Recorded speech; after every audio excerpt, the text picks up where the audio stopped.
আসসালামু আলাইকুম রহমতুল্লাহি ওবারাকাতুহু। সম্মানিত দর্শক ও শ্রোতা, আজকে উপস্থিত হয়েছি কিয়ামতের কোন কোন আলামতের মাধ্যমে আমরা বুঝতে পারব যে মুসিবতের পাহাড় আমাদের উপর ভেঙে পড়েছে। ভিডিওর মূলে যাওয়ার আগে আপনাদের কাছে অনুরোধ করব, যারা এখনও চ্যানেলটিকে সাবস্ক্রাইব করেননি চ্যানেলটিকে সাবস্ক্রাইব করে দিন এবং ভিডিওটি লাইক করে শেয়ার করে দিন। সম্মানিত দর্শক ও শ্রোতা, হযরতে আলী রাদিয়াল্লাহু তাআলা আনহু থেকে বর্ণিত, তিনি বলেন, রাসূল করিম সাল্লাল্লাহু আলাইহি সাল্লাতু ওয়াসসালাম ইরশাদ করেন, যে কিয়ামতের পূর্বে মানুষের মাঝে মুসিবতের পাহাড় ভেঙে পড়বে।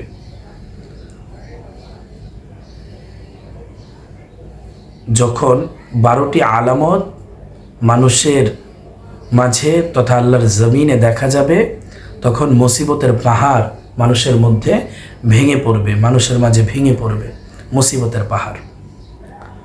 তার মধ্যে একটি হলো রাষ্ট্রীয় সম্পদকে লুটের সম্পদ মনে করবে।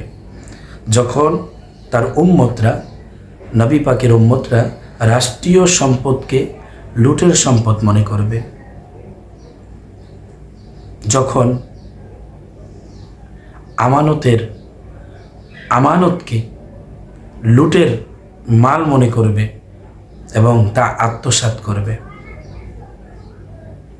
যখন যাকাতকে ধনীরা ট্যাক্স এর সাথে তুলনা করবে,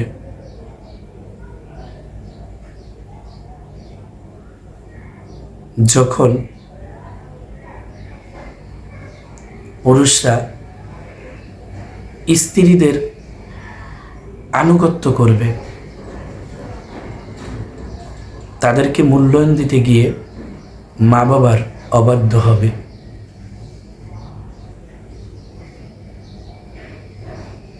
যখন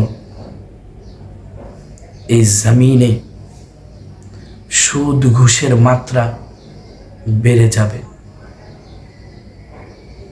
সম্মানিত দর্শক ও শ্রোতা, যা আমাদের সমাজে এখন বেড়েই চলছে।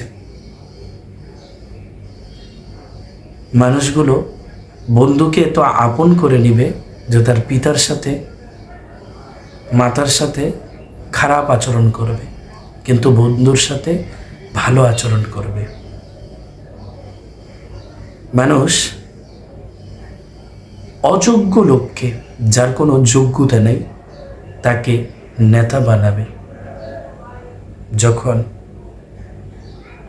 মানুষ অযোগ্যকে যোগ্য মনে করবে, তখনই আল্লাহর গজব তার উপর উপনীত হবে, ধাবিত হবে। মসজিদে সরগোল বেড়ে যাবে। মানুষ হালাল থেকে হারামকে বেশি প্রাধান্য দিবে। বড় বড় দালান কোঠা হবে, প্রযুক্তির মাত্রা বেড়ে যাবে, ইলম কমে যাবে।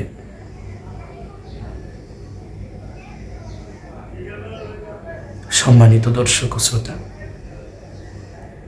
এইসব আলামতের মাধ্যমে আমরা বুঝে নিতে পারি, ছোট ছোট আলামতের মাধ্যমে আমরা বুঝে নিতে পারি যে আমাদের উপর বালা মুসিবতের পাহাড় ধসে ধসে পড়ছে। আল্লাহ পাক রব্বুল আলামিন কিয়ামতের এই সব ফিতনা থেকে আমাদের সকলকে বাঁচার তৌফিক দান করুক। সকলে বলি আমিন। ওয়া আখিরু দাওয়ানা আনিল হামদুলিল্লাহি রাব্বিল আলামিন। আরেকটি কথা, যে সব সময় লা হাওলা ওয়ালা কুওয়াতা ইল্লা বিল্লাহিল আলিয়্যিল আযীম এই বাক্যটি পড়বেন। আল্লাহ পাক রব্বুল আলামিন আমাদেরকে হেফাজত করবেন। আমিন। আখিরু দাওয়ানা আনিল হামদুলিল্লাহি রাব্বিল আলামিন। আসসালামু আলাইকুম ওয়া রাহমাতুল্লাহি ওয়া বারাকাতুহু।